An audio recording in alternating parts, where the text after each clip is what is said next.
जो होश में जिएगा वो तंबाकू छू नहीं सकता, जो होश में जिएगा वो बीड़ी छू नहीं सकता, जो होश में जिएगा वो गाली सोच नहीं सकता, देना तो दूर की बात। जो होश में जिएगा वो किसी के साथ बुरा नहीं कर सकता। संत जन कहते हैं बुरा करने के लिए बेहोश होना जरूरी है।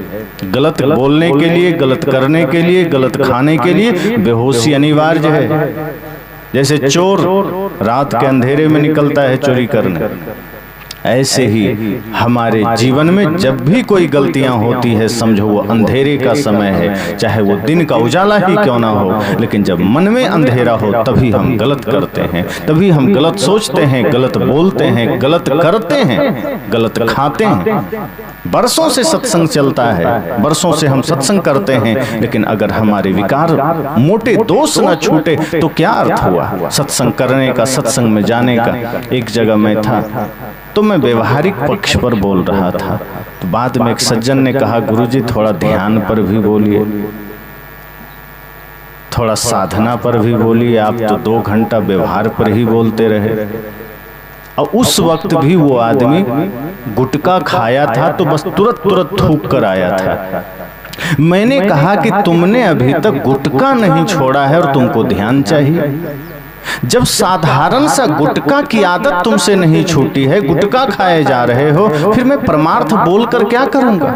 ये तो ऐसा ही हुआ जैसे पहला कक्षा का विद्यार्थी सामने बैठा हो और एमए पीएचडी की किताबें खोलकर हम पढ़ाने लगे, तो लोग तो यही कहेंगे कि पागल शिक्षक आ गया कहीं से। अब जब विद्यार्थी ही पहली कक्षा का है तो वहां ध्यान चिंतन की बात तो अभी दूर की बात है। पहले तो व्यवहार ठीक करना पड़ेगा, पहले तो पात्र ठीक करना पड़ेगा, आगे सोचेंगे क्या करना है। पहले तो मनुष्य होने की पहली शर्त ही जान लो कि मनसा वाचा कर्मणा कैसे पवित्र होना है, खान पान कैसे शुद्ध करना है। और ये पता हमें चलता है गुरु के संग से, संत के संग से। ये होश हमारा जगता है सत्संग से। इसलिए जब ध्यान की बात आती है, सत्संग की बात आती है, तो सदगुरु कबीर कहते हैं कि मैं घंटे भर का ध्यान का पक्ष में नहीं हूं। मैं नहीं चाहता कि कोई मात्र घंटे भर का ध्यान करे, थोड़ी देर का सत्संग करे, काम बन गया। हम यही तो करते हैं। थोड़ी देर मंदिर गए, हम सोचते हैं हमारा काम पूरा हो गया। थोड़ी देर सत्संग में गए, हमें लगता है हमारा काम पूरा हो गया। थोड़ा देर ध्यान में बैठे, हमारा काम पूरा हो गया। आज हम पूरा करने के चक्कर में। एक जगह एक आदमी कहा कि शाम का समय हो गया है, गुरुजी ने कहा है पूजा करना चाहिए, प्रार्थना करना चाहिए, संध्या वंदन करना चाहिए। शाम का समय हो गया है, फिर समय मिले न मिले, चलो किसी तरह नियम पूरा कर लेते हैं। तब मैंने सोचा कि बताओ ये आदमी प्रार्थना को भी नियम पूरा करने का बात कर रहा है कि किसी तरह नियम पूरा कर लेते हैं। इसका मतलब प्रार्थना में आपको आनंद नहीं है, सत्संग में आपको आनंद नहीं है। गुरुजी ने कहा है तो कर लेते हैं, वरना नियम टूट जाएगा। नियम है मंदिर जाना है, मंदिर नियम से चले गए, आनंद से नहीं गए हैं, आनंद से प्रार्थना नहीं किए। इसलिए सदगुरु कबीर इस पक्ष में है ही नहीं कि आप घंटे भर ध्यान कर लो और तुम्हारा 23 घंटा ठीक हो गया। वे कहते हैं घंटे भर का ध्यान अगर आपके जीवन में भीतर तक उतरेगा तभी समझो 24 घंटे ध्यान हुआ है, वरना 1 घंटा तो कोई भी ध्यान कर लेता है। थोड़ी देर के लिए कोई भी पूजा कर लेता है, घंटा भर के लिए कोई पुजारी बन जाता है, कोई साधक बन जाता है। अनुकूलता में लोग साधक बन जाते हैं, अनुकूलता में कोई पुजारी बन गया, कोई भक्त बन गया। असल बात तब है जब प्रतिकूलता में भी कोई साधक बना रहे, प्रतिकूलता में भी कोई पुजारी बना रहे। अच्छा सोचिए कोई नदी हो और वो नदी में पानी ना हो, उसके बाद लोग पार कर जाएं नदी और उस पार जा करके खूब अपने से पीठ ठोके कि मैंने तो नदी पार कर लिया, तो कोई बहादुरी, कोई वीरता है क्या? जब नदी में पानी खूब भरा हो, बाढ़ आई हो और तब कोई नदी पार कर जाए तो उसकी बहादुरी है, उसकी वीरता है। तो संत कहते हैं कि आप कुछ देर के लिए सत्संग में बैठे, चुपचाप बैठे, कुछ देर के लिए ध्यान में बैठे, आंखें बंद है। अब ध्यान में बैठे हैं, पता नहीं ध्यान हो भी रहा है कि नहीं। बहुत लोग तो आंख बंद करके बैठते हैं पर भीतर संसार का ही चिंतन चलता है। बाहर से तो लगता है आदमी ध्यान में, पर वो ध्यान में अक्सर होते नहीं है। ध्यान में अगर आदमी हो जाए तो वास्तव में मैं ये कह सकता हूं कि अगर वो 10 मिनट भी गहरे रूप में ध्यान में उतर जाएगा तो उसका 24 घंटा सही हो जाएगा। जैसे मोबाइल आप सब चार्ज करते हैं कितनी देर, फास्ट चार्जर का ज़माना है, 10-20 मिनट, उतना में आपका 10, 12, 15 घंटे मोबाइल चलता है। अगर आप चार्ज करें और 1 घंटा भी ना चले तो आप क्या करेंगे?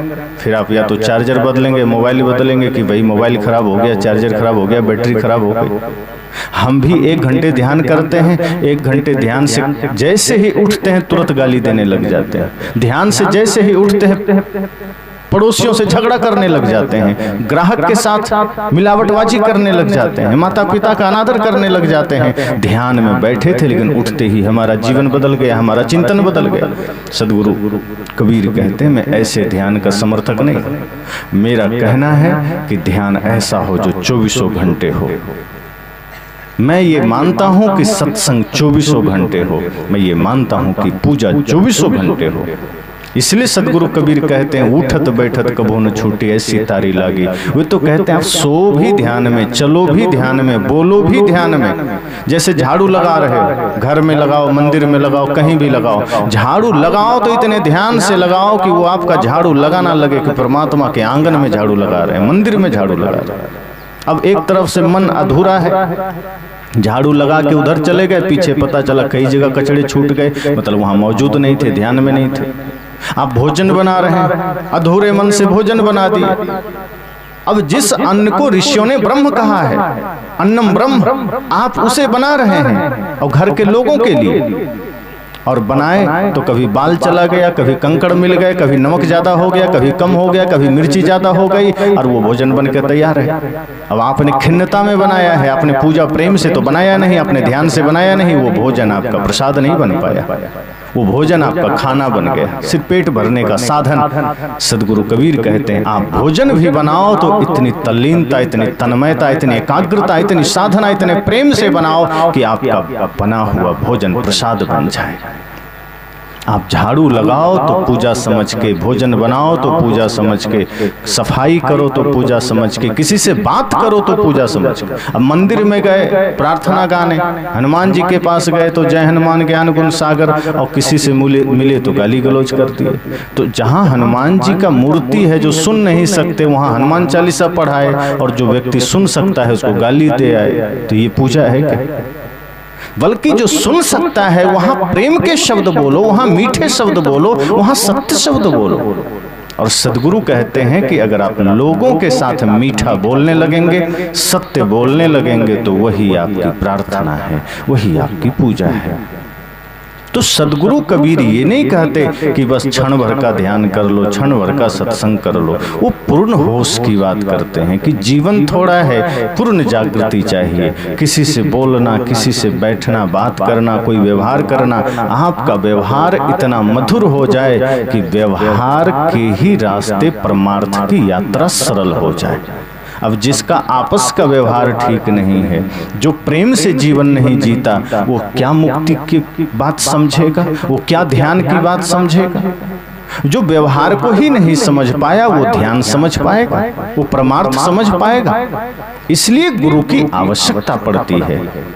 और एक बात और ध्यान देना कि जिसको परिवर्तन की चाह है वही गुरु के पास टिकता है। जिसको परिवर्तन की चाह नहीं है वो गुरु के पास भी जाता है तो वो फिर लौट आता है कि नहीं नहीं मेरे से नहीं होगा। फिर ऐसे लोग ही सस्ता रास्ता खोजते हैं कि गुरु की बात ना माननी पड़े, माता पिता की सेवा ना करनी पड़े, प्रेम में जीवन ना जीना पड़े, बस कुछ हम ऐसे ही दाएं बाएं कर लें, काम बन जाए। और इसमें हमारे कुछ कथावाचक बहुत आगे हैं जो आपको सरल रास्ता देते हैं। एक कथावाचक कह रहे थे कि आप कितना भी पाप करें कोई दिक्कत नहीं है, भाई से झगड़ा करना हो खूब करो, कोई चिंता की बात नहीं, माता पिता के साथ जितना दुर्व्यवहार करना हो करना, जितने पाप कर सकते हो, नशा दुर्व्यसन शराब सब कर लिए आपने जीवन में, लेकिन अगर फिर भी स्वर्ग जाना है तो रास्ता बचा हुआ है। अब वो रास्ता क्या है? तो उन्होंने क्या कहा कि अगर अंतिम चिता में आपको ले जाया जाएगा, अपने बच्चों से कह देना कि मेरे बेटे जब मुझे तुम शमशान ले जाना तो चिता में बस थोड़ा सा तुलसी का लकड़ी डाल देना, जैसे ही तुलसी का लकड़ी डालेंगे वो आदमी कितना भी जीवन भर पाप किया हो सीधे स्वर्ग चला जाएगा, सारा पाप खत्म हो जाएगा। अब जरा सोचिए, जब ऐसी बातें व्यास गद्दी से कही जाएगी तो पाप करने वाला सोचेगा ना कि अरे क्या चिंता, जीवन भर पाप करो, बेटे को समझा देंगे, खूब तुलसी का एक खेत ही लगा देंगे। जितना खेत हमारे पास है एक खेत में पूरा तुलसी ही लगा देना है, और तुलसी का पौधा एक कौन कहे पूरा 10, 20, 50 जो है उसी से चिता जला देंगे, स्वर्ग चले जाएंगे। तो बदलना चाहेगा क्या? कोई क्रोध छोड़ने को राजी होगा? कोई दारू छोड़ने को राजी होगा? बीड़ी तंबाकू छोड़ने को राजी होगा? माता पिता के साथ प्रेम करने को राजी होगा? वो कहेगा क्यों करना इतना मेहनत, जब इतना सरल उपाय हमें मिल रहा है। और फिर वही लोग गीता का अपमान करते हैं, वही लोग रामायण का अपमान करते हैं, क्योंकि राम तो कहते हैं निर्मल मन जन सो मोहि पावा, मोहि कपट छल छिद्र न भावा। वो ये नहीं कहते हैं कि हाँ अंतिम में जो है तुलसी का माला डालकर आ जाना तो मुझे प्रिय हो जाओगे। वे तो ये कहते हैं कि निर्मल मन करना, पवित्र मन करना, कपट मत रखना। तो राम तो ये बात करते हैं। कृष्ण भी पूरी गीता पढ़ लीजिए, 2 अध्याय से पूरा मनोविकारों को मुक्त करने की बात है। जितने भी मन में विकार हैं, जितने भी जीवन में विकार हैं, कृष्ण कहते हैं एक एक करके उसको निकालना पड़ेगा, मिटाना पड़ेगा। और जिस दिन तुम्हारा मन निर्मल हुआ तो तुम पाओगे कि तुम ही परमात्मा हो। उपद्रष्टानुमंता च भर्ता भोक्ता महेश्वर परमात्मेति चाप्युक्त देहेस्मिन् पुरुषः परः, कि तुम ही परमात्मा हो, फिर तुमसे भिन्न कोई नहीं। लेकिन वो परमात्मा की अवस्था कब आती है? जब मन निर्मल होता है, मन पवित्र होता है। तो ऐसे व्यास गद्दी से ही रास्ते दे दिए जाते हैं, और ना समझ आदमी सोचता है कि इतना सरल उपाय मिल गया, अब कुछ भी करने की जरूरत नहीं है, अब धर्म का मार्ग नहीं चाहिए, अब तो अधर्म करेंगे, अब तो पाप करेंगे। सदगुरु कबीर कहते नहीं, ये ठीक नहीं, इससे आपको कुछ नहीं मिलने वाला, बल्कि अंतिम में पछताना पड़ेगा। जब अंतिम घड़ी आएगी, शरीर लाचार होगा, आंखें लाचार होगी, पैर लाचार होंगे, इंद्रियां शिथिल होंगी, तब आप भजन भी नहीं कर पाएंगे। और उस वक्त आपको आभास होगा कि जवानी हमने गंवा दिया दूसरों के कहने पर। क्योंकि जब अंतिम घड़ी आती है तो जीवन की सारी कमाई आंखों के सामने नाचती है, और उस वक्त होश जगता है। तब होश जगता है जब शरीर लाचार हो जाता है, तब आप धर्म मार्ग पर चल भी नहीं सकते। उस वक्त एहसास होता है कि पूरी जवानी, पूरा समय हमने गंवा दिया, कुछ किया नहीं, हम कुछ कर नहीं पाए। लेकिन उस वक्त इतनी लाचारी रहती है, इतना शरीर नाकाम हो जाता है कि हम कुछ कर नहीं पाते। सदगुरु कबीर कहते हैं, जिंदा रहते रहते, शरीर में बल रहते रहते जाग जाना, होश में आ जाना। और आपका होश में आना ही पूजा है, ध्यान है, सत्संग है। सत्संग और क्या है? मान लो यहाँ 4 घंटे बैठ के सुन लिए, अब यहाँ तो ठीक है, सत्संग सुन लिए, यहाँ प्रेम है, भक्ति है, श्रद्धा है। लेकिन यदि घर जाने के बाद, बाजार जाने के बाद, लोगों के बीच जाने के बाद आपके झगड़े नहीं मिटे, आपके मन के विकार नहीं मिटे, आपके जीवन में जितनी भी समस्याएं हैं वो बनी ही रही, पिता के साथ, सास बहू के बीच, भाई भाई के बीच, मित्र के बीच, तो सदगुरु कहते हैं ये 4 घंटा जो आपने यहाँ बिताए हैं वो व्यर्थ ही गया, फिजूल ही गया, वो किसी काम का नहीं हुआ।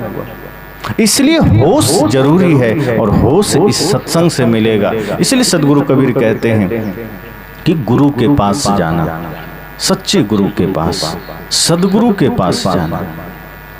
अगर आप गुरु के पास जाएंगे तभी आपको मार्ग मिलेगा, रास्ता मिलेगा। एक आदमी ने कहा कि कोई जरूरी है गुरु के पास जाना, हम अकेले नहीं चल सकते क्या?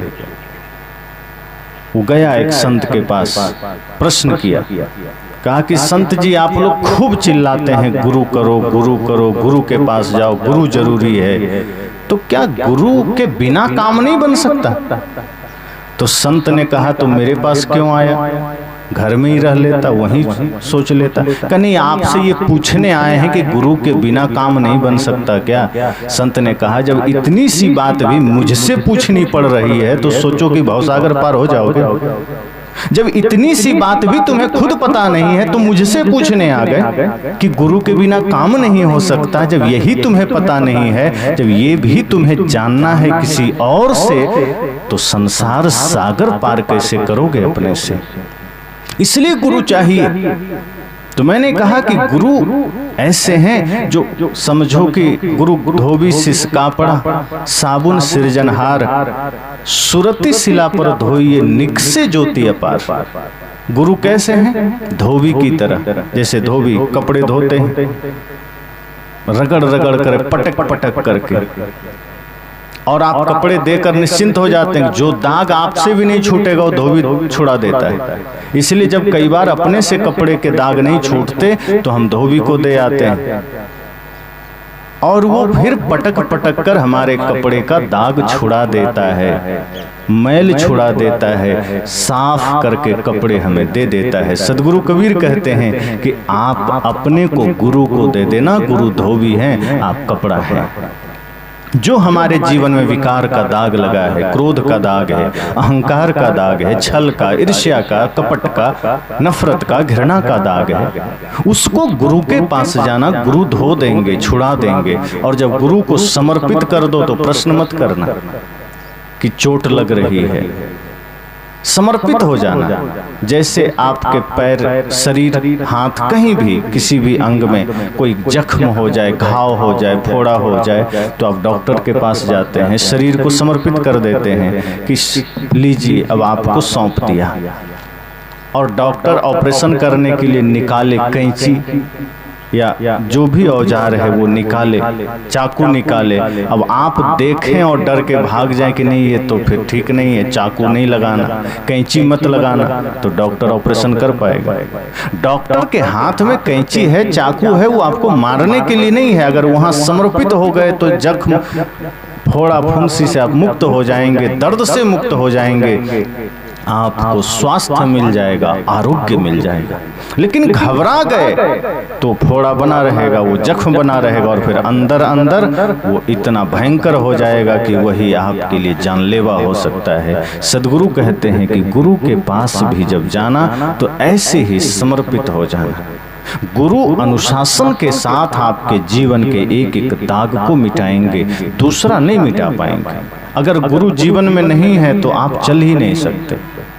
भौतिक जीवन में भी आपको सामान्य चीजें जाननी हो तो मार्गदर्शक की आवश्यकता पड़ती है, गुरु की आवश्यकता पड़ती है। संसार से कैसे पार होना है, भव दुखों से कैसे छूटना है, बंधन से कैसे छूटना है, मुक्ति कैसे पानी है, इसके लिए तो गुरु की ही आवश्यकता है, बल्कि सदगुरु की आवश्यकता है।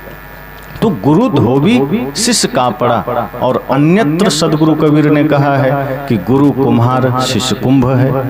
दोनों बात मिलाई।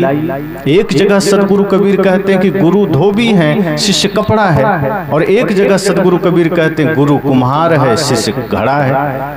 कैसे? जैसे मिट्टी जब कच्ची होती है और उसका घड़ा बन जाता है तो कभी टेढ़ा मेढ़ा रहता है बनने के समय, तो हल्का सा जब वो कड़ापन आ जाता है, मतलब पूरा नरम नहीं रहता, हल्का सा कड़क होता है, तब कुम्हार उसको लेकर के अंदर हाथ दे के चोट कर करके उसको ठीक कर देता है। अब बाहर से कोई देखेगा तो लगेगा कि ये घड़ा बना करके इसको ठोंक काहे रहा है, लगता है तोड़ने का मन है। लेकिन सच तो यह है कि वो घड़े को तोड़ने नहीं जा रहा है, वो घड़े में जो कहीं भी टेढ़ापन है उसको ठीक करना चाहता है। इसी तरह से जो गुरु होते हैं वो ये परवाह नहीं करते कि शिष्य मेरे पास आया और मैं थोड़ा अनुशासन सिखाऊंगा तो भाग जाएगा।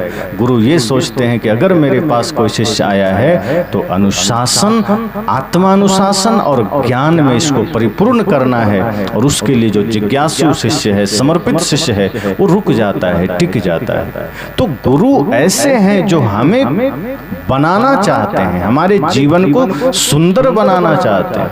गुरु ऐसा नहीं है कि हमें वो पोषित करेंगे कि तुम कैसा भी हो कोई बात नहीं, बस मुझे गुरु मान लो, तुम कुछ भी करो कोई हर्ज नहीं, तुम जैसे रहो। सच्चे गुरु आपके बुराई को निकालना चाहते हैं, आपको पवित्र करना चाहते हैं। इसलिए मैंने कहा कि जीवन में होश जरूरी है, बेहोशी ही सारी समस्याओं का जड़ है। और जब गुरु के निकट हम जाते हैं तो गुरु हमें होश सिखाते हैं, गुरु हमें जागृति सिखाते हैं, गुरु हमें यह कला सिखाते हैं कि दिन रात हम कैसे होश में रह सकें, कैसे जागा हुआ रह सकें। नींद में भी हम जागें और जागे में भी जागें, ये सबसे बड़ी बात है। आदमी कहता है दिन में तो मैं जागा हुआ हूं, लेकिन दिन में जागा हुआ नहीं है। आदमी ज्यादा पाप जागे हुए में ही करता है। आंख खुली है लेकिन पाप तो हो रहे हैं। आंख खुली है और आप नशा कर रहे हैं, आंख खुली है आप गाली दे रहे हैं, आंख खुली है हिंसा कर रहे हैं, तो जागा हुआ है कि सोया हुआ? फिर तो जगा हुआ नहीं है। अगर जगा हुआ अपने को मान रहे हैं कि आंखें खुली है, सदगुरु कहते हैं ये बाहर की आंख खुली है, भीतर की आंख बंद है, जो विवेक की आंख है। तभी तो इसलिए तो साहब ने कहा कि मैं कहीं समझाऊं या जग अंधा, मैं किसे समझाऊं, जगत के लोग अंधे हैं। तो किसी ने कहा कि कबीर साहब को ही बस आंख है, संसार अंधा है। तो संत जन कहते हैं अंधा तो है ही। अब देखो गुटखा के पैकेट पर लिखा है कि कैंसर हो सकता है, फिर भी खा रहे हो कि नहीं? अंधा है कि नहीं? शराब की थैली में लिखा है स्वास्थ्य के लिए हानिकारक है, फिर भी पी रहे हो तो अंधा ही तो हो। जितने भी नशा के पैकेट हैं उस पर लिखा है कि यह स्वास्थ्य के लिए हानिकारक है, आदमी फिर भी पी रहा है। सदगुरु हमें वो आंखें दे देते हैं कि हम सोए जागे में भी जागते हैं, पूर्ण जागरण। इसलिए बेहोशी मिटाना जरूरी है, मूर्छा मिटाना जरूरी है। ये समझ जाना कि आपके जीवन से दुख मिटते क्यों नहीं। ये संपूर्ण अध्यात्म किस लिए है समझ जाओ। गुरु की आवश्यकता किस लिए, अध्यात्म की जरूरत क्यों है, ये इतने शास्त्र क्यों है, गीता रामायण वेद उपनिषद बीजक धम्पदम किस लिए? ये सिर्फ और सिर्फ संपूर्ण मनुष्य जीवन के दुखों को मिटाने के लिए है। और सबसे बड़ी समस्या ये है कि दुख है और दुख का निवारण भी है। ऐसा नहीं कि निवारण नहीं है। अब जिन्हें पता नहीं है वो सोचते हैं कि दुख तो है लेकिन इसका निवारण क्या होगा, इसी में किसी तरह जीना है। लेकिन संपूर्ण अध्यात्म ही टिका इसी बात पर है कि दुख है और दुख को निवृत्ति कैसे किया जाए, दुख को मिटाया कैसे जाए, दुख को दूर कैसे किया जाए। इसी के लिए गुरु संत हैं, सत्संग है, ज्ञान है। जब हम अपने जीवन के दुखों से मिटने को, दुखों को मिटाने के लिए राजी होते हैं, दुखों को दूर करने को राजी होते हैं, तब हमें पता चलता है कि ये दुख कितना भयंकर था। और जब तक हमें पता ना हो तब तक हम दुख में जीते रहते हैं, उसे अपनी नियति मान करके। बहुत से लोग संसार में रहते हैं, घर परिवार वो ये मान लेते हैं कि ये मेरी नियति है। बहुत से माताएं ऐसी होती है, घर में बहुत दुख पाती हैं, भयंकर, पुत्र से, पति से, सास ससुर से, पड़ोसी से, लेकिन वो ये मान लेती हैं कि ये मेरी नियति है। लेकिन संत कहते हैं किसी की कोई नियति नहीं है। आप चाहें तो इसी जन्म में, इसी समय में अपने दुखों को मिटा सकते हैं, दुखों से मुक्त हो सकते हैं। इस धरती पर मुक्ति सबको चाहिए और मुक्ति ही अंतिम लक्ष्य होना चाहिए। आप ये मत सोच लीजिए कि दुखों से ही जीना है, दुखों में ही जीना है। अब इसका कोई उपाय नहीं है। सदगुरु कहते हैं सत्संग उपाय है, अध्यात्म उपाय है। आप एक बार निकल के तो देखिए, गुरु के पास आकर तो देखिए। दुख मिटेगा, पीड़ाएं मिटेगी, लेकिन उसके लिए प्रयास करना पड़ेगा, उसके लिए चेष्टा करनी पड़ेगी। तो जीवन के सारे दुख मिट सकते हैं, बशर्ते जरूरी यह है कि हमारा कदम सही दिशा में उठना चाहिए, हमारी यात्रा सही दिशा में होनी चाहिए। जब दुख बढ़ जाता है, मैंने कल कहा था कि जब कभी ऐसा होता है कि दुख भयंकर हो जाता है तो आदमी सच्चे गुरु के पास नहीं जाता, फिर झाड़ फूक करने वाले के पास चला जाता है, ओझा सोखा के पास चला जाता है। जो व्यक्ति झाड़ फूक से आपको ठीक करना चाहता है, जंत्र मंत्र से कुछ ठीक करना चाहता है, ताबीज देकर ठीक करना चाहता है, फिर हम ऐसे सस्ते उपाय के लिए चले जाते हैं। सदगुरु कहते हैं ये सब बेहोशी में हो रहे हैं, ये सब मूर्छा में हो रहे हैं। इसलिए गुरु की शरण में आना आवश्यक है, तब हमें जीवन का बोध होता है। और एक बात और समझ लीजिए कि मुक्ति के लिए ऐसा नहीं है कि घर छोड़ना पड़ेगा। मुक्ति के लिए पहली शर्त है कि सिर्फ कामना छोड़नी है, मोह छोड़ना है, आसक्ति छोड़नी है, सारे विकारों को छोड़ना है। और आप जानते हैं कि जनक जी परिवार में रह करके, समाज में रह करके सत्य को पा लिए, मुक्ति को पा लिए, देह धर कर भी विदेह कहा गए। ये रास्ता है। एक व्यक्ति ने पूछा कि हम संसार में रहते हुए माया से मुक्त कैसे हो सकते हैं? संसार में रहते हुए हम क्रोध से मुक्त कैसे हो सकते हैं? क्रोध सबको आता है ना? छोटी छोटी बात में क्रोध आ जाता है, अहंकार भी आ जाता है। तो मूल ये दो विकार तो सबके जीवन में है, क्रोध और अहंकार। तो उसने पूछा कि क्रोध और अहंकार से हम मुक्त कैसे होंगे? एक संत से पूछा तो संत ने कहा, देखो अब मैं जो जवाब दूंगा वो तो शब्दों में होगा, रटा रटाया होगा। ऐसा करो, तुम जनक के पास चले जाओ, राजा जनक तुम्हें बहुत बढ़िया सटीक उत्तर देंगे। अब मैं तो सन्यासी हूँ, मेरे पास वैसा कोई व्यवहार नहीं है, कोई प्रतिकूलता नहीं, मैं यहाँ चुपचाप अपनी कुटिया में तपस्यारत हूँ, तो मैं जो कहूँगा वो प्रैक्टिकल नहीं होगा। पर तुम जनक के पास चले जाओ, वो तुम्हें प्रैक्टिकल समझा देंगे। वो चला गया। जब दरबार में गया तो देखता है राजा जनक सिंहासन पर बैठे हैं और सामने नृत्य चल रहा है, दरबार लगा है, सब लोग झूम रहे हैं, नाच रहे हैं, बाजे गाजे बज रहे हैं। वो आदमी सोचता है मैं गलत जगह आ गया, लगता है महाराज जी संत जी ने गलत पते पर भेज दिया। कहा वो संत कितना एकांत जगह में बैठे थे, कितना शांत जगह में बैठे थे, और ये मुझे कहाँ भेज दिए? यहाँ तो नृत्य चल रहा है। ये मुझे क्रोध से मुक्ति का बात बताएंगे, यहाँ मुझे काम से मुक्ति का बात पता चलेगा।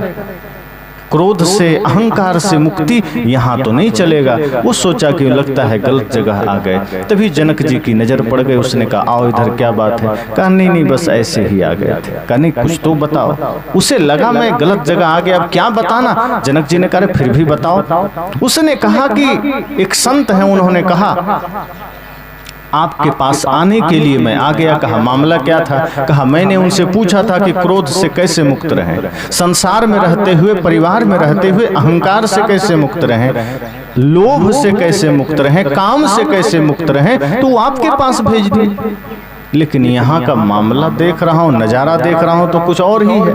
मुझे लगता है मैं गलत जगह आ गया। जनक ने कहा शाम हो गई है, रात होने को, कल चले जाना। क्या जल्दी? अब तुम आ ही गए हो तो रुक जाओ। कहा ठीक है, कोई हर्ज नहीं, हम रुक जाएंगे। लेकिन एक शर्त है। जनक ने कहा कि रुक जाओ, लेकिन एक शर्त है। कहा क्या? कहा मेरे सबसे छोटे कमरे में तुम्हारा निवास रहेगा, वहां रहना पड़ेगा और रात में भागना नहीं। करिए काहे को लोग भागेंगे, छोटा कमरा हो बड़ा कमरा हो, रह लेंगे। कहा ठीक है चलो। सिपाही को समझा दिया और कमरे में भेज दिया। लेकिन जैसे ही कमरे में घुसा तो देखा इतना छोटा कमरा, काल कोठरी की भांति, कोई खिड़की नहीं। और जैसे ही वो घुसा तो बाहर से दरवाजा भी लगा दिया, ताले लगा दिए। अब वो अंदर गया। कहा चलो कोई बात नहीं, करवट भी बदल नहीं सकते, लेकिन कोई बात नहीं, सो जाते हैं, रात भर की बात है। वो जैसे ही सोया तो ऊपर देखता है कि 2 तलवारें लटक रही थी, एकदम भयंकर तलवारें, और वो भी कच्चे धागों में बंधी थी। बढ़िया मजबूत रस्सी में नहीं बंधी थी, कच्चे धागे। अगर थोड़ा सा भी छिपकली भी उस पर पूंछ मार दे तो टूट के गिर सकता था। और जब वो गिरता तो इतनी जगह नहीं थी कि वो बच सकता था। कमरा इतना छोटा था कि अगर तलवार गिरती तो सीधे उसके शरीर में, सीने पर गिरती। अब वो तो घबरा गया। अब उससे लगा कि ये राजा हमको मारना चाहता है, अब ये राजा हमको मार ही देगा, अब हम जिंदा नहीं बचेंगे, क्योंकि जिस कमरे में मैं घुस गया हूँ यहाँ से तो मेरी आवाज भी बाहर नहीं जाएगी। इतना भयंकर काल कोठरी है। और वो लेट गया किसी तरह, और उसकी नजर कहाँ चली गई? तलवार पर। अब वो सोच रहा है कि मेरे और मृत्यु के बीच में सिर्फ छोटा सा धागा है, वो भी कच्चा धागा। कब वो धागा टूटे कि मेरी मृत्यु सामने खड़ी हो जाएगी।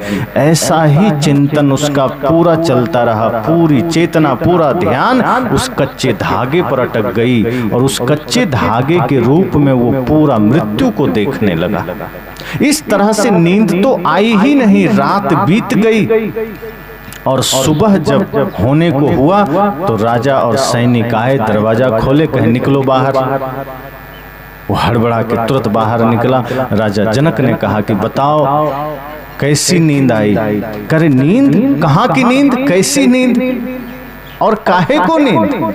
आपने ऐसे जगह निवास दे दिया जहां नींद तो छोड़ो, शांति भंग हो गई। मेरा तो कुछ भी ध्यान नहीं था। कहा कमरा कैसा लगा? कहा कौन सा कमरा? मेरा ध्यान कमरे पर था ही नहीं। कहा खिड़कियां तो नहीं थी, गर्मी तो नहीं लगी? कहा काहे को गर्मी? अरे मेरा तो पूरा ध्यान उस कच्चे धागे पर था। आपने जैसे जगह ऐसे जगह दे दिया कि अब मरे तो मरे, अब मृत्यु आई कि आई। कुछ भी दूसरा ख्याल नहीं था, कुछ भी दूसरा चिंतन नहीं था। कहा मुझ पर कभी क्रोध आया कि नहीं? कहा आपका भी ध्यान नहीं था, इतना समय ही नहीं था कि मैं क्रोध कर सकता था। कहा अहंकार जगा कि नहीं? कहा कुछ भी टाइम नहीं था, बस एक ही ख्याल था कि अब मरे तो मरे, क्योंकि कच्चे धागे में मेरी मौत अटकी थी। धागा टूटता कि मैं मर जाता। राजा ने कहा कुछ समझ में आया? कहा नहीं, हम तो आए, रात बेकार हो गई, आपने कुछ बताया नहीं। कहा अरे यही तो बताया। क्या? कहा तुम सिर्फ रात भर बैठे रहे, लेटे रहे, और तुम्हें अपनी मृत्यु दिखाई दी, क्योंकि ऊपर 2 नंगी तलवारें लटकी थी। मैं जिस सिंहासन पर बैठता हूँ वहां 24 घंटे मेरे ऊपर 2 नंगी तलवारें हमेशा लटकती रहती, और मैं भी सब कुछ देखते हुए, राज्य चलाते हुए, दरबार में बैठते हुए भी 24 घंटे अपने मृत्यु को देखता हूं। और जब मृत्यु सामने हो तो न क्रोध सामने होता है, न अहंकार सामने होता है, न लोभ सामने होता है, न काम सामने होता है। मृत्यु जब सामने हो तो कोई विकार सामने आ ही नहीं सकता। क्रोध कब आता है? जब मृत्यु सामने ना हो। अहंकार कब आता है? जब ये आभास होता है कि हमें तो यहीं जीना है, हमें तो यहीं रहना है। अगर अभी किसी को पता चल जाए कि 24 घंटे का आयु है, अहंकार होगा क्या? किस चीज का होगा? अगर ये पता चल जाए कि अगले 2 घंटे में हमको यहाँ से जाना है, ये धरती छोड़ देनी है, किस चीज का घमंड हो? तन का, धन का जाएगा? ना धन जाएगा ना तन जाएगा, घमंड किसका होगा? हम कितना घमंड करते हैं, जरा सोचो। जिस धरती पर कभी लौट कर नहीं आना है वहां हम इतना घमंड कर रहे हैं। जो हमारे पूर्वज चले गए दोबारा कभी लौट कर आए क्या? कोई मैसेज मिला, कोई संदेश मिला, कोई फोन आया कि हाँ हम आने वाले हैं, सुरक्षित पहुंच गए? नहीं, जो यहाँ से चला गया दोबारा यहाँ कभी लौट के नहीं आता। हम चले जाएंगे, हम भी कभी लौट कर नहीं आएंगे। जिस घर को, जिस जमीन को, जिस पद को, जिस धन को आज हम अपने सीने से लगा कर बैठे हैं, एक दिन ऐसा होगा कि दोबारा कभी किसी काल में यहाँ हमारा आना नहीं होगा। ये शरीर हमारा कहाँ होगा? राख बना होगा कि मिट्टी बना होगा, कोई पता भी नहीं चलेगा। सदगुरु कहते हैं यही तो होश है। बेहोशी जैसे ही आती है, क्रोध अपना लगने लगता है, काम अपना लगने लगता है, संसार अपना लगने लगता है, और उसी बेहोशी में हम न जाने कितने पाप करते चले जाते हैं। इस थोड़े से जीवन में हम कितने सपने देख लेते हैं, कितने ख्वाब देख लेते हैं कि ये कर लूंगा। रावण ने भी ख्वाब देखा कि मैं स्वर्ग तक सीढ़ी बनाऊंगा। एक समय ऐसा आया कि शमशान घाट में, रण क्षेत्र में पड़ा था, थर्राते थे पांव, जिसके सामने जाते हुए देखा उसके खोपड़ी को ठोकरे खाते हुए। ये स्थिति है। तो संसार में यही तो होना है। सदगुरु कहते हैं होश में आ जाओ। बेहोशी रहेगी तो दुख बना रहेगा, बेहोशी रहेगी तो सत्संग कुछ काम नहीं करेगा, बेहोशी रहेगी तो ध्यान कुछ काम नहीं करेगा। ध्यान तभी काम करता है जब ध्यान का उपयोग हम अपनी मूर्छा को मिटाने के लिए करेंगे, वरना कई बार ध्यान ही अहंकार का कारण बन जाता है, सत्संग भी अहंकार का कारण बन जाता है, दान भी अहंकार का कारण बन जाता है, धर्म भी अहंकार का कारण बन जाता है। अब जैसे देखो कुछ लोग दान किए, अब उनको अहंकार हो गया कि मुझसे बड़ा दानी कौन है। तो सोचो वो दान जो कि पुण्य का कारण बन सकता था, अहंकार आते ही आपके लिए पाप का कारण बन गया। जैसे कोई सत्संग कर रहा है और किसी दूसरे ने कुछ थोड़ी सी भी मन के विपरीत बात कर दी, वो कहता है मुझको सिखा रहे हो, मैं इतना दिन से सत्संगी हूं, तुम मुझे सिखाओगे। बस वहीं सत्संगी खत्म हो गया। क्योंकि सत्संग का मतलब ही है पूर्ण विनम्रता, पूर्ण सरलता, कि अगर कोई मन के विपरीत भी बोल जाए तो हाथ जोड़कर झुक जाना कि नहीं आप ठीक कह रहे हैं, शायद हमें ही कुछ और जानने की जरूरत है, हमसे ही भूल हो गई। ध्यान अगर आप कर रहे हैं, ध्यान का मतलब है पूर्ण विनम्रता, पूर्ण सरलता, पूर्ण निश्चिंतता। लेकिन अगर ध्यान ही घमंड का कारण बन जाए, अहंकार का कारण बन जाए, तो समझना ध्यान हुआ ही नहीं। पूजा ही अगर विकार पैदा करने लग जाए, ध्यान ही अहंकार पैदा करने लग जाए, तो ध्यान कैसे हुआ? रक्षक बन बैठा है भक्षक, किसको व्यथा सुनाए? मान लो आप अपना खजाना किसी को रक्षा करने के लिए दिए और वही लूट के चला गया, ये तो वही हाल हुआ कि ध्यान किए, मन निर्मल होगा, मन शांत होगा, और ध्यान से ही अहंकार जग गया, ध्यान से ही विकार जग गया। ध्यान ही आपके जीवन में सारे दोषों को जागृत कर दिया। सदगुरु कहते हैं होश पूर्ण ध्यान है। होश का मतलब है पूर्ण जागृति, कि आप हमेशा देख सकें कि हमसे क्या भूल हो रही है, ये मन क्या कर रहा है, देखिए मन क्या सोच रहा है, आंखें कहां जाना चाहती है, ये पैर कहां जा रहे हैं। आप हमेशा अपने इंद्रियों का दृष्टा बन जाइए, मालिक बन जाइए। हम दूसरों का दृष्टा बनते हैं। पड़ोसी क्या कर रहा है, पड़ोसी का बेटा कहाँ पढ़ रहा है, पड़ोसन ने कैसी साड़ी खरीदी है, पड़ोसी ने कैसा मोबाइल खरीदा है, पड़ोसी ने कैसा घर बनाया है, हम ये देखते हैं। अब ये देखने का अर्थ क्या है? इसका मतलब है कि हमारा मन बहिर्मुख है, हम दूसरे को देख रहे हैं। दूसरे को कितना खेत है हम ये जानना चाहते हैं, दूसरे के पास कितना धन है हम ये देखना चाहते हैं, दूसरे के अंदर कितना क्रोध है ये हम देखना चाहते हैं, दूसरा आदमी चोर है हम ये देखना चाहते हैं। सदगुरु कहते हैं ये बेहोशी का लक्षण है। जिस दिन आप अपने भीतर के अहंकार को देखोगे, जिस दिन आप अपने भीतर के क्रोध को देखोगे, अपने मन को देखोगे, उसी दिन आप विजयी हो जाओगे, उसी दिन आप विजेता बनोगे, उसी दिन आप सफल होगे।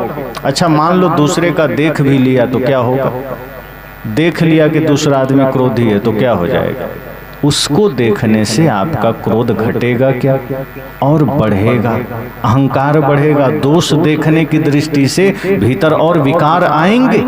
इसलिए दोष नहीं देखना है, दोष अपना देखना है, विकार अपना देखना है। पूर्ण होश की अवस्था क्या है? अपने विकारों को देखो, अपने भीतर की समस्याओं को देखो। हम कितनी समस्याओं में उलझे हैं, कितने विकारों में उलझे और हम दूसरों को देख रहे हैं। संत जन कहते हैं अपनी ओर लौटिए, अपने मन को देखिए कि हमारे मन में कितनी गंदगी है, कितने विकार हैं, कितना छल कपट है। हम दूसरे को क्यों देखें? टाइम है क्या इतना? कब मृत्यु आए कोई जानता नहीं, हम दूसरे का देखे जा रहे हैं।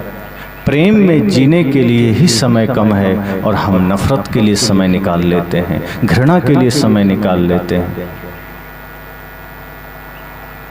इसलिए सदगुरु कहते हैं होश, होश की बात मैं कर रहा हूं। और होश का अर्थ इतना नहीं कि आंखें देख रही है, पैर चल रहे हैं, हाथ हिल रहे हैं, ये होश नहीं है, ये भी बेहोशी है। क्योंकि इसी होश में हम पाप करते हैं। गाली इसी होश में, उससे तो अच्छा सोए रहो तो ठीक। जैसे आदमी सो रहा है, कम से कम किसी को गाली तो नहीं दे रहा। हालांकि जो आदमी ज्यादा विकारी है वो सोए सोए में भी गाली देते रहता है। अब आप देखना कि जो आदमी जिस तरह का चिंतन करता है, सपने उसी तरह के आते हैं। कोई दुकानदार है तो रात में नींद में है तब भी वो दुकानदार वाला काम करते रहता है। नींद में ही बोल पड़ता है, हाँ कितना चीनी आपको दे दें, कितना नमक आपको दे दें, दाल कितना दे दें। बगल में सोया हुआ कहता है रात में बड़बड़ा रहा है, कहाँ दुकान में थोड़े बैठा है, तो उसको ठोंक दिया, फिर वो चुप हो जाता है। इसी तरह कोई वकील है तो रात में ही जज साहब और आगे क्या बताएं, अब नींद में जज साहब कर रहा है। तो बेहोशी हमेशा है। जो दिन भर आप करते हैं वही रात नींद में भी आप जी रहे हैं। सदगुरु तो कहते हैं कि नींद में तो नहीं ही कुछ आवे, सपना तक नहीं आना चाहिए, और जब जागृत हो तब भी दुनिया नहीं आए। काम करिए, दुनिया में रहिए, संसार का काम करिए, लेकिन संसार को अपने मन में मत आने दीजिए। जैसे कहते हैं ना, पानी में नाव चले तो चले, नाव में पानी ना आने दो, और संसार में मन गया तो गया, मन में संसार ना आने दो। अगर जब तक पानी में नाव चल रही है तब तक समझो बढ़िया है, मौज मस्ती है, लेकिन कहीं गलती से नाव में पानी आ गया तब बेड़ा पार नहीं होगा, डूब जाएगा, बेड़ा गर्क हो जाएगा। इसी तरह सदगुरु कहते हैं कि जब तक आप संसार में हैं, जब तक शरीर में हैं, तो ये दुख का कारण नहीं है, ये समस्या का कारण नहीं है। रहना ही पड़ेगा, परिवार में, समाज में, राष्ट्र में, कहीं तो रहेंगे। तो संसार से व्यवहार करना पड़े कोई बात नहीं, खेती करो, किसानी करो, दुकान चलाओ, दफ्तर में जाओ, ठेकेदारी करो, कुछ भी करो, कोई हर्ज नहीं। सदगुरु कहते हैं मन में संसार न आने दो। अगर मन में संसार ने घर बना लिया, मन में क्रोध ने डेरा डाल दिया, मन में अहंकार ने डेरा डाल दिया, तब नाव डूब जाएगी, जीवन वहीं डूब जाएगा। इसलिए होश जरूरी है।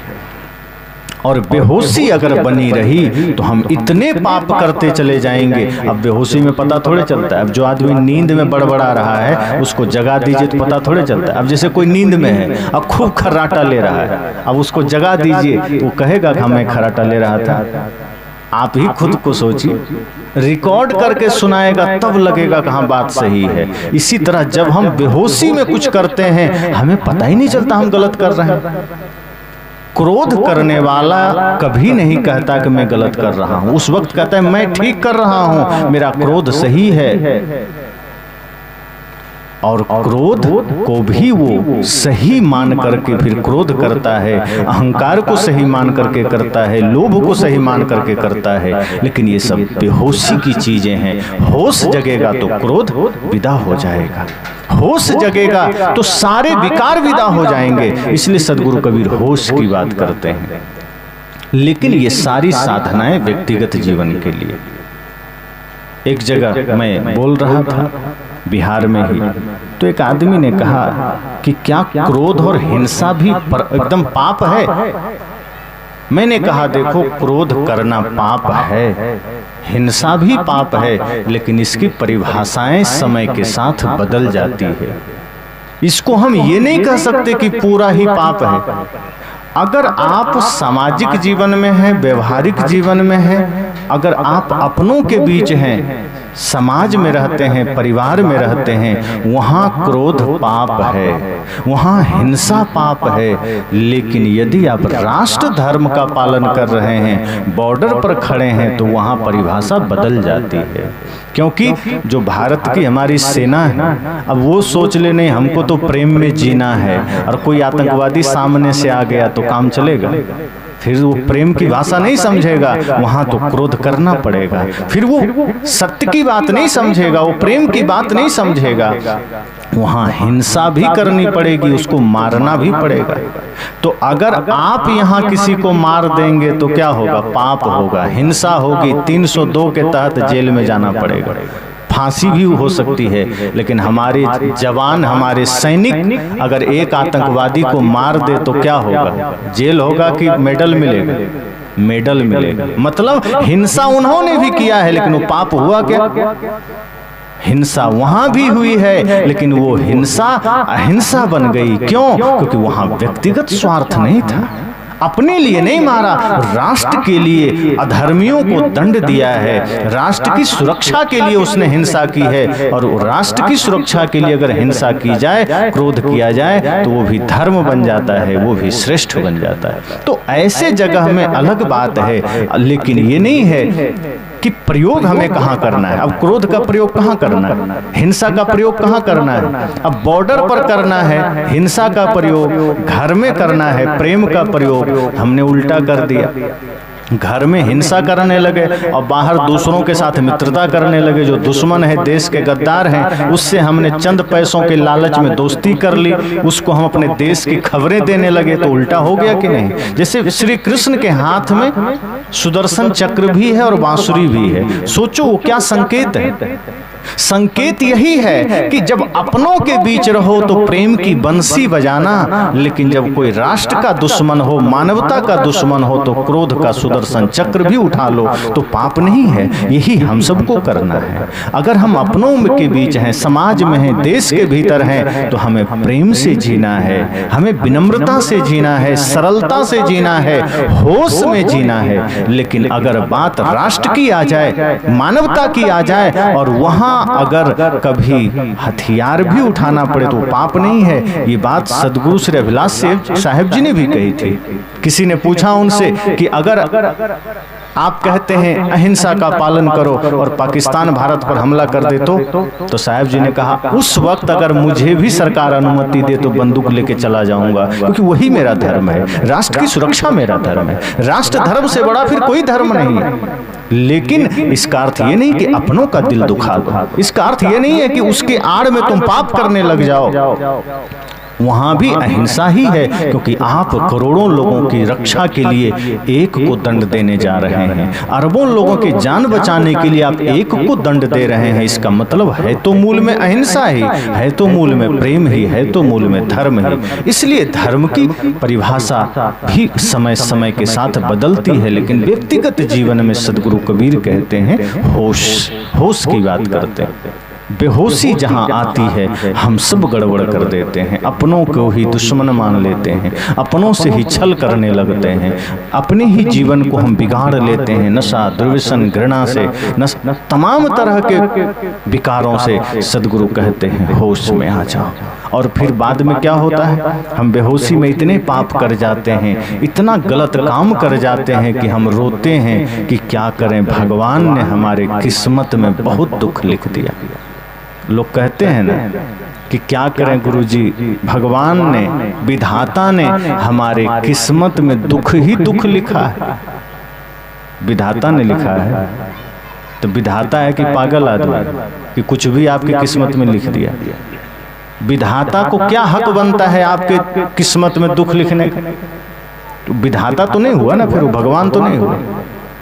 जो आपके किस्मत में दुख लिख दे वो आपके नजर में भगवान कैसे होगा? और फिर वो लिखेगा ही क्यों? और अगर उसको लिखना ही आता है तो सबकी किस्मत में सुख लिखेगा ना। आपको मौका मिल जाए राजस्थान का मुख्यमंत्री होने का तो आप क्या करेंगे? और सारा पावर आपके हाथ में दे दिया जाए तो आप पहली, और अगर कुछ दिव्य शक्तियां भी आपको दे दी जाए कि आपके पास दिव्य शक्तियां दी जाती है, आप क्या करेंगे? राजस्थान के लोगों के भाग्य में दुख लिखेंगे कि सुख लिखेंगे? आप सोचेंगे कि कैसा भी कोई हो, मुझे राजस्थान के लोगों के भाग्य में सुख लिख देना है, लोगों के जीवन में समृद्धि ला देना है। और अगर मन गंदा होगा तब भले कुछ करेंगे, लेकिन मन निर्मल है, मन पवित्र है, तो आप क्या करेंगे? सबके सुख की कामना करेंगे। तो भगवान का मन गंदा है जो सबके जीवन में दुख लिख दिया। तब लोगों ने कहा तो फिर कौन लिखा? तो वह भी जो मैंने कहा, बेहोशी। हमने ही लिखा है, किसी दूसरे ने नहीं लिखा। आप अपने अपने भाग्य के निर्माता हैं, अपने अपने भाग्य को खुद लिखते हैं। अब प्रश्न ये उठता है कि जब हम लिखते हैं तो खुद से बुरा क्यों लिखते? आपको अपना भाग्य लिखने को मिल जाए तो खुद से गंदगी लिखेंगे? सदगुरु कहते हैं बेहोशी में लिखते हैं। लिखते ही इतने नींद में है कि हम खुद से उल्टा पुल्टा लिख लेते हैं। अब नींद में क्या लिख रहे हैं, बेहोशी में क्या लिख रहे हैं, पता चलेगा।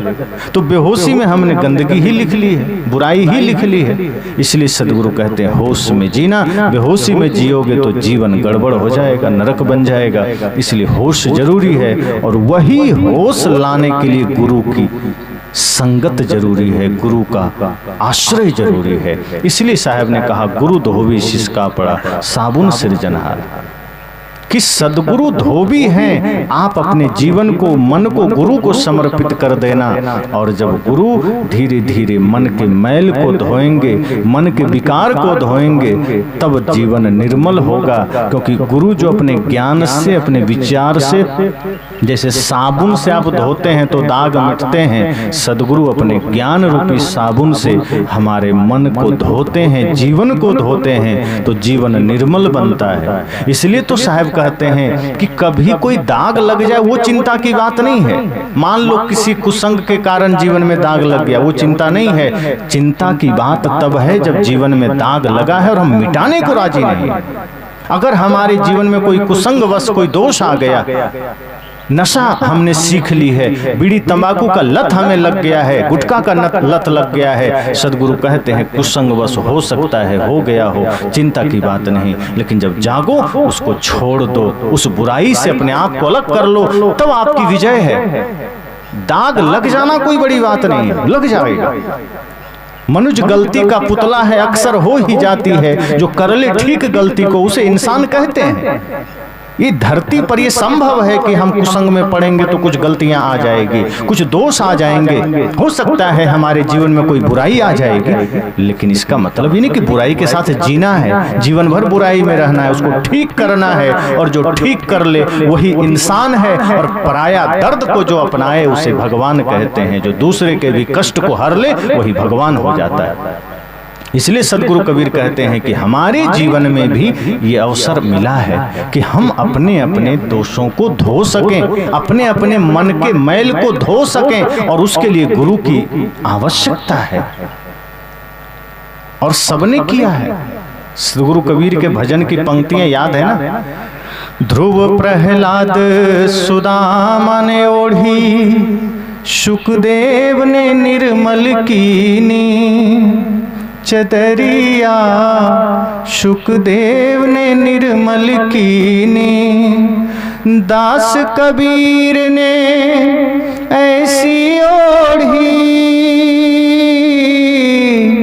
दास कबीर ने ऐसी ओढ़ी, ज्यों की त्यों धर दीनी चदरिया, झीनी रे झीनी के राम नाम रस भीनी चदरिया, झीनी रे झीनी। सदगुरु कबीर कहते हैं कि ये शरीर रूपी चादर ध्रुव ने भी ओढ़ी, प्रहलाद ने भी ओढ़ी, सुदामा ने भी ओढ़ी।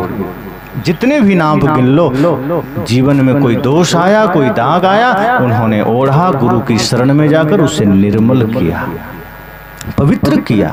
हम सबको भी जीवन में मौका मिला है, संतों का संग मिला है, सदगुरु का संग मिला है। अगर कोई दोष आ भी गया है, कोई बुराई जीवन में आ भी गई है जिसके वजह से जीवन नरक बना है, जिसके वजह से जीवन पूरा समझो कि तहस नहस हो गया, चौपट हो गया, उसके लिए जरूरी यह है कि अब गुरु की शरण में आइए, गुरु के संग में जाइए और धीरे धीरे अपने दोषों को देखिए, उसको मिटाइए। और सदगुरु कबीर ने कहा कि मैंने तो जैसा ओढ़ा वैसा ही धर दिया, मैंने जैसा शरीर लिया प्रकृति को वैसा ही लौटा दिया। प्रकृति ने हम सबको शरीर दिया, कैसा? निर्मल दिया था ना। देखो बच्चों को कैसा है कोई दाग? बच्चों के जीवन में कोई दोष है? नशा, दुर्व्यसन, जातिवाद, क्षेत्रवाद, शराब, झूठ, छल, कपट, जातिवाद कुछ नहीं है, वो निर्मल है। प्रकृति ने जैसा दिया है वैसा पवित्र बच्चों का जीवन है। और इसकी परख उसकी आंखों को देखो, परख करनी है। उसकी आंखों में सौम्यता है, निर्मलता है, पवित्रता है। लेकिन जैसे जैसे समाज की संगत में हम पढ़ते जाते हैं, समाज का रंग हम पर चढ़ते जाता है और जीवन में छल, क्रोध, ईर्ष्या, द्वेष, जातिवाद की दाग लगते चली जाती है। धीरे धीरे धीरे धीरे पूरा जीवन जो प्रकृति ने दिया था सुंदर, मुख में दांत कैसा दिया था? एकदम मोती के समान चमकने वाला। जब दांत आता है पहली बार तो कितना चमकता है, लेकिन आदमी बीड़ी पी करके, गुटखा खा करके, तंबाकू खा करके दांत को कैसा बना लिया? जैसे सारा कूड़ादान मुंह ही बन गया, कुछ भी डाले जा रहा है, पूरा एकदम दांत ऐसा लगता है दांत है ही नहीं। मुख आदमी खोलता है तो पता ही नहीं चलता दांत है भी कि नहीं। ऐसा बदरंग हो गया मुंह। अरे मुंह है, कूड़ादान थोड़े कुछ भी डाले जा रहे। ये परमात्मा का मंदिर है शरीर और मुख उसका दरवाजा है, इसमें कुछ भी डाले जा रहे हैं। सदगुरु कहते हैं होश आवश्यक है। ये शरीर मंदिर है, इसमें गंदगी नहीं डालना, इसमें कचरा नहीं डालना। इसलिए बच्चों से सीखिए कि प्रकृति ने जैसा उसको जीवन दिया है, कितनी निर्मलता है, कितनी सौम्यता है। तभी तो बच्चे को भगवान का रूप कहते हैं, क्योंकि झूठ नहीं है उसमें, कोई छल नहीं है, कोई कपट नहीं है। लेकिन धीरे धीरे हमने गंदगी धारण किया, दाग लगाए, तो कहीं अपनों से ही बैर साध लिया, कहीं शराब के दुकान में बैठने लग गए, कहीं गांजा पीने लग गए, कहीं छल करने लग गए, कहीं दूध में पानी मिलाने लग गए, कहीं चावल में कंकड़ मिलाने लग गए, हल्दी में मिलावटबाजी, घी में मिलावटबाजी, तेल में मिलावटबाजी। और इंसानों के साथ तो करते ही थे, अब तिरुपति बालाजी में भगवान के प्रसाद में भी चर्बी मिला दी गई। देते हैं भगवान को धोखा, इंसान को क्या छोड़ेंगे। सही तो कहा कि जो भगवान को धोखा दे रहे हैं वो आपको छोड़ेंगे, इंसान को छोड़ेंगे क्या। इतनी स्थिति खराब हो गई इंसानियत की। सदगुरु कहते हैं जाग जाइए, ये संसार कचड़ा बन गया, लेकिन इस कचड़े में से भी आप हीरा बन सकते हैं, क्योंकि ये जीवन हीरा है, ये कीमती है, ये महत्वपूर्ण है। इसलिए होश जरूरी है। किसी भी समय अगर एक भी विकार जीवन में दिखे तो समझ जाना कि ये बेहोशी का लक्षण है और मुझे बेहोश नहीं रहना है। अगर कभी क्रोध आए, अपने को जागृत कर लेना, होश में आ जाना। कभी किसी के लिए निंदा का भाव आए, आलोचना का भाव जगे, किसी में दोष देखने का भाव जगे, कभी किसी की बुराई करने का मन कर जाए, तुरंत अपने भीतर झांकना, आंखें बंद करना, अपना अवलोकन करना कि ये पाप मैं क्यों कर रहा हूँ, मुझे नहीं करना। सब में परमात्मा बैठा है, मैं सब में अच्छा देखूंगा। मुझे मक्खी नहीं बनना है, गंदगी पर नहीं बैठना, मुझे मधुमक्खी बनना है, शहद इकट्ठा करना है, मुझे गंदगी इकट्ठा नहीं करना। मक्खी और मधुमक्खी में यही तो फर्क है। मक्खियों को देखो जहां तहां गंदगी देख के बैठ जाती, लेकिन मधुमक्खी गंदगी में नहीं बैठती, वो शहद के लिए फूलों पर बैठती है। आप भी संकल्प लेना कि मुझे मक्खी नहीं बनना, मुझे दूसरे का दोष नहीं देखना है और जीवन में दोष रहने नहीं देना है। अगर कोई दोष है उसे मिटा देना है और दूसरे के भीतर से कुछ अच्छाई लेकर आ जाना है। सार सार को गही रहे, देई असार बहाए। तो सदगुरु कबीर एक होश की बात करते हैं, ध्यान की बात करते हैं कि जो 24 घंटे होश में जीता है, समझना वही ध्यान करता है, वही पूजा करता है, वही सुमिरन करता है। और जो व्यक्ति एक भी मिनट के लिए मूर्छा में गया, वही पाप कर सकता है, वही छल कर सकता है, वही कोई भी जीवन में बुरा कृत्य कर सकता है। तो बहुत होश में जीने की बात हम सबको ध्यान रखनी है। परम होश, परम जागरण की अवस्था, परम ध्यान की अवस्था, ये साधारण नहीं है। इसके लिए निरंतर आत्मचिंतन चाहिए।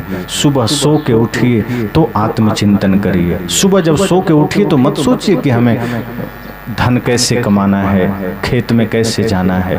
10 मिनट आधे घंटे अपने बारे में आत्मचिंतन करिए, अपने को देखिए, स्वयं को निहारिए, योग में जीवन को लगाइए, ध्यान में जीवन को लगाइए। वही आपको आगे ऊर्जा देते रहेगा, वही आपको मजबूत रखेगा। और रात में सोने से पहले मोबाइल चला के मत सोइए। आजकल लोग सोते सोते मोबाइल देखते रहते हैं, मोबाइल में कुछ गाने सुन रहे हैं, रील्स देख रहे हैं, कुछ से कुछ, और वही देखते सुनते सो गए तो मन में वही विकार चलते रहते हैं। सदगुरु संत कहते हैं कि रात में बिस्तर में जाइए तो अगर मोबाइल चलाने का मन भी करे तो किसी संत गुरुजन का कुछ विचार सुन लेना, बंद करके फिर उसी विचार का मंथन करते हुए, आत्मचिंतन करते हुए, आत्मनिरीक्षण करते हुए सो जाना। और जब आत्मचिंतन करके आप सोएंगे तो नींद आएगी, लेकिन सपना नहीं आएगा, पूरी गहरी नींद होगी। इस तरह से धीरे धीरे जब आप जीवन में होश लाने की चेष्टा करेंगे, पूर्ण जागरण लाने की चेष्टा करेंगे, तो ही एक एक करके विकार मिटेंगे। वरना विकारों से भरा जीवन है, अगर नहीं मिटाए तो लाखों करोड़ों अरबों लोग इसी पाप के साथ धरती में समा गए, हम सब भी समा जाएंगे, कौन क्या करेगा। सदगुरु तो कहते हैं कि मैं आवाज लगा रहा हूँ, जागना है तो जाग जाओ, वरना हम तो आवाज लगाते निकल जाएंगे। अगर आप नहीं जागे तो पुनः 84 के चक्कर में पड़ जाएंगे। न जाने फिर कब मनुष्य जीवन मिले, कोई नहीं जानता। तो